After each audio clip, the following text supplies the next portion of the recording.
नमस्कार दोस्तों, आज की कहानी है खौफनाक साया। धारा शर्मा को हुआ एक दिन दहला देने वाला अनुभव। डरावनी कहानियाँ। आज पूरा गांव में रहने वाले धारा शर्मा की अभी अभी नई शादी हुई थी। शादी के 2 से 4 दिन के बाद ही पति दिलीप को ऑफिस के लिए काम से 1 हफ्ते के लिए दुबई जाना पड़ा। धारा अपने अनुभव के बारे में बताती है कि एक रात जब वह अपने कमरे में अकेली सोई हुई थी, तभी अचानक उनका टीवी चलना शुरू हो गया, जिससे वह चौंक गई।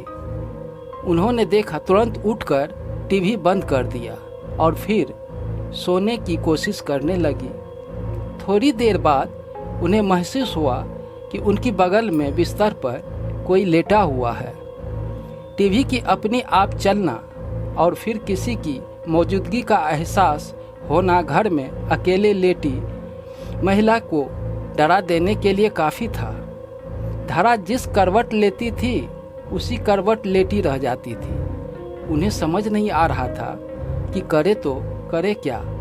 खुद को समझाने के लिए उन्होंने सोचा कि शायद ये उनका वहम है, लेकिन थोड़ी देर बाद उन्हें फिर से वही अनुभव हुआ, जैसे बिस्तर का गद्दा दब रहा हो और बगल में लेटकर कोई करवट बदल रहा हो। इस एहसास से धारा के तो लौंगटे खड़े हो गए। वह समझ नहीं पा रही थी कि यह सब क्या हो रहा है। हिम्मत जुटाकर वह बिस्तर से उठी और पीछे पलट कर देखा, वहाँ कोई भी नहीं था। लेकिन जब उनकी नज़र गद्दे पर पड़ी तो धारा की दिल दहल गया।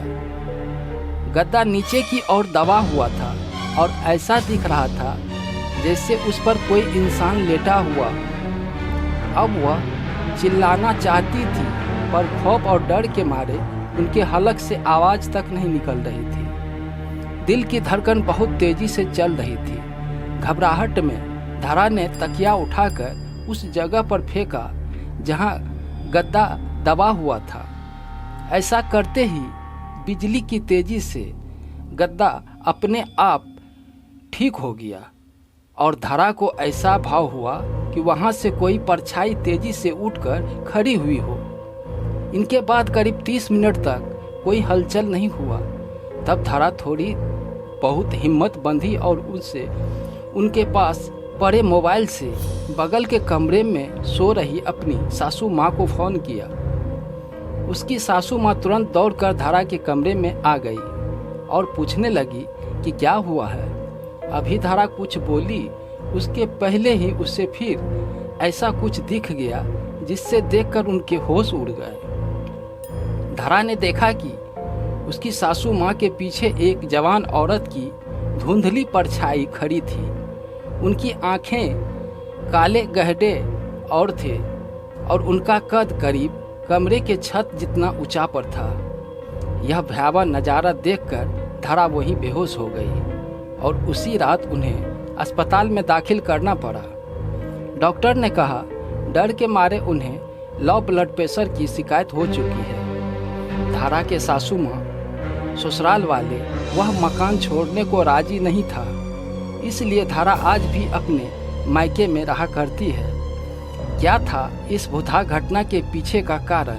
धारा के पति दिलीप के पहले एक शादी हो चुकी थी और उनके ऊपर दहेज की लालच में पहली पत्नी को जहर देकर मारने का मुकदमा भी चल रहा था। बदनामी के कारण दिलीप अपनी मां के साथ एक नए घर में आकर रहने लगा था, जबकि उनके पिता अभी भी पुराने घर की देखभाल कर रहे थे।